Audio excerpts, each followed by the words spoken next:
What's up, guys? Welcome back. With an F. Graham? No. Sorry, I want to say it's Graham here. Sorry. Welcome back to G-Tech Finance. So we're here for a new video, and it's about, I think you guessed it from now with this very weird intro, and it's kind of dumb, that we're gonna talk about Graham Stephan and his whole YouTube career, which is absolutely insane because, as you know, he's been killing it right now. And just to set the record straight, I've seen a lot of Stephans with E. It's Stephan with an A. Stephan. It's Stephan. Okay, not Steven, not Stefan, not Stephan with an E. Okay, so just for the record straight, okay? Alright, so if you haven't heard of Graham yet and you've already came to my channel, then you're kind of living under a rock.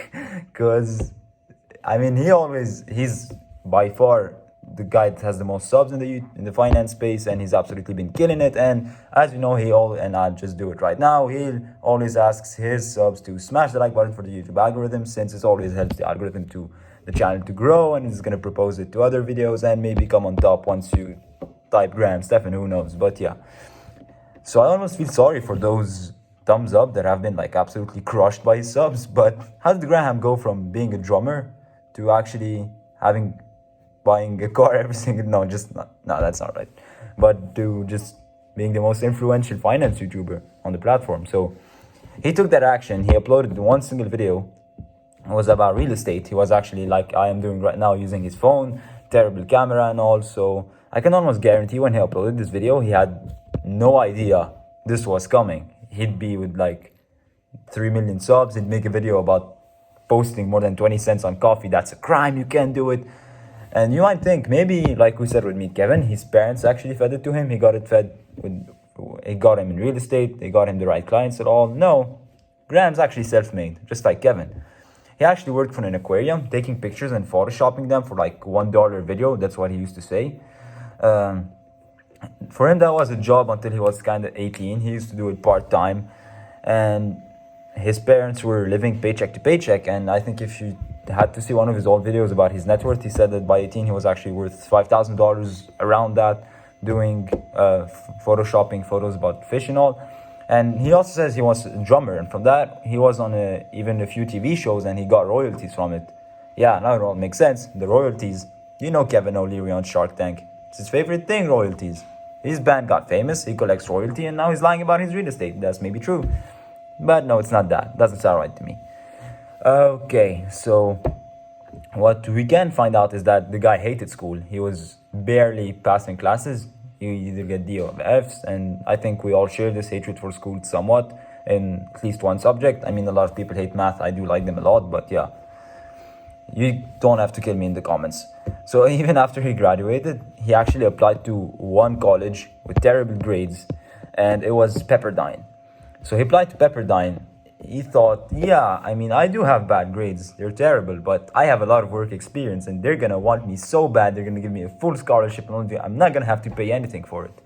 And he even says that the day he actually had to receive the answer from Pepperdine, he went to Disneyland with his girlfriend to actually celebrate it. And this was only knowing he would get in, and spoiler alert, he did not. So he said that, yeah, shit, I'm screwed. But actually, that's where you know that you should apply in more than one college. Better to apply to 2, 3, 5 preferred college. So yeah, he needed something. He needed a backup plan, and he didn't want to just take photos of fish for the rest of his life, because that business got sold then, so he couldn't Photoshop fish tanks and coral anymore. So he needed income. He decided to become a real estate agent, and that, I'm telling you, was not something he intended to do. He just got his license, not a bad idea, and it was not something he intentionally did, but he just saw it by pure luck that he actually loved it.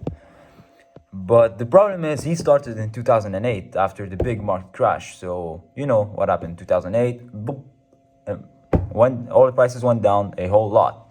But every real estate agent was telling him not to do that, not to become a realtor, that it just was not a good time to become a realtor, or housing sucks, nobody can get a mortgage, you can't sell a house, it's all in foreclosures and all. So he literally started the worst possible time. But he stuck to it. He went to every open house he was there. every Sunday he turned out those leases contracts, and he was trying to meet agents, and they were like, screw it, you're just an 18-year-old kid, we don't want you, until he actually met someone who actually made him work for him, and he became his mentor and actually started giving him leases. And he took contracts nobody ever wanted, and even people trickled in. And once he started selling one house, he sold 2 and 3, and eventually he bought his own rental property for $60,000 in San Bernardino. And then by 26, bam, he's a millionaire. All self-made from real estate alone. And during his time, he was uploading videos just here and there as a hobby and for fun. Eventually, it started to pick up. And after he started posting 3 videos a week, his channel just blew up completely. He started outperforming his real estate revenue. He didn't give up real estate until really recently. That's what he says, at least. But he just said, I've got to focus more time on YouTube because he's being paid far more on YouTube than on real estate. So it's this thing called relatability. So this is what actually, in my opinion, made him so famous. So let's say you watch Grant Cardone, someone like Grant Cardone, who's probably a giant in sales and one of the best in the world. Usually all of his videos, for a good chunk of them, he shows you his fancy cars, fancy buildings. Yeah, their advice probably doesn't help because it comes off from someone you'd feel is like from a different planet or something, because he's just so far away. He's worth hundreds of millions and his mindset's just different. And that's a bit the same with Manny Khoshbin, because, he has all of these cars and everything. So sometimes when he gives advice, you're like, okay, but you got all of this and I got nearly nothing. So, yeah. But the viewer, when he wants to address Graham from where they stand, he looks like a normal guy. He'd probably run into the market like by pure luck. And so the guy literally is frugal enough to never go to Starbucks. So Graham's actually honest. He tells you how he spends his money, how much he makes from YouTube, how much he made from real estate. And he's not just like, oh, look at that. Look, I have a nice car, flashy suit and all. Even if he buys a Tesla, which is not that fancy, but it's like some sort of flex maybe. He actually tells you how he spent it, the $78 a month Tesla, you know it. So he's maybe not the most successful, but at least he doesn't tell you like, yeah, buy my course always. He's not Warren Buffett, because he's probably more successful than Graham. Yeah, but I can't relate to Warren Buffett if I actually watch him right now. Different time, different place, and totally different mindset. So, the guy just buys ketchup stock, Coca-Cola stock, while I just look Tesla, NIO, Axon, I'm a bit more advanced, but yeah. So that's all. But of course, that's not something I'm criticizing Warren Buffett or anything. I'm just saying he's from a different timeline, maybe, because he's just far older. And maybe he'd say, Graham, you see, when I want to watch something, I want to know how to take a loan, credit cards, credit score, take interest, take their free money from stimulus, get a cashback rewards, a lot of these stuff. And you get this through people like Graham and Kevin, but now it's all about Graham. So you might tell me that there's someone like Gary Vee. He has so many more followers and such a bigger notoriety. And my God, why does he only get half the views that Graham gets? That's true. Gary Vee is more relatable than, let's say, Warren Buffett. Again, of course. But look, Gary Vee, when he posts on YouTube, it's usually podcasts, pep talks, mock-ups, just looking to get some views and just just motivating you. But it's a lot of time, I feel it's a bit redundant, it's kind of the same information. So once is really nice, twice is okay, third time you know what to expect, and fourth time it start getting boring and more and more and more. So sometimes you just want to go and watch another video. And don't get me wrong, I love Gary Vee, but after a while, especially on YouTube, you know what to expect. It's just, sometimes it's a bit copy-paste over and over again. Not always, but I see it a lot. While Graham, he has this skill in thumbnails. It's fascinating. When you look at his thumbnails, you just can't see it's a new topic every time. So you want on taxes, you got thoughts on the millionaire tax, how he lost $2 million in taxes, and he all does it fancy. Not fancy, you're with him. And if you want to watch Bitcoin, you got Bitcoin to $500,000, or yesterday Ethereum to $10,000. And if you want something about the GameStop crisis, you got the GameStop infinite printing money. That's also true. Or how to avoid paying taxes. He did one a few years ago. Then he said how he just lost $2 million in taxes.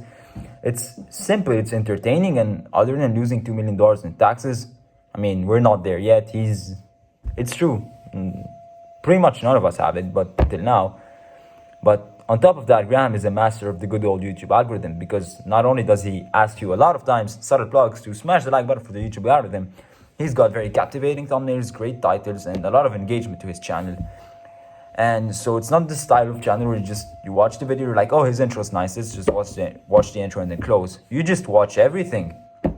And when the attention span is that long, the YouTube algorithm likes it, and he starts throwing at you views and subs and all. So you're gonna say you're gonna keep pushing it, more ads, more money, stay on the platform, you're pushing this user more and more to more people, more engagement, and eventually he gains subs and views. This is great. So when you think about it, YouTube's not that hard, as long as you bring valuable content, you stay consistent, and you have to have fun doing it too. So you just don't shove things in people's faces. Just don't tell them, yeah, buy my course, buy my book, and then just to make money and all. You gotta show them the real work stuff. This is why they use their personal experiences, whether it's Graham or Kevin or a lot of others.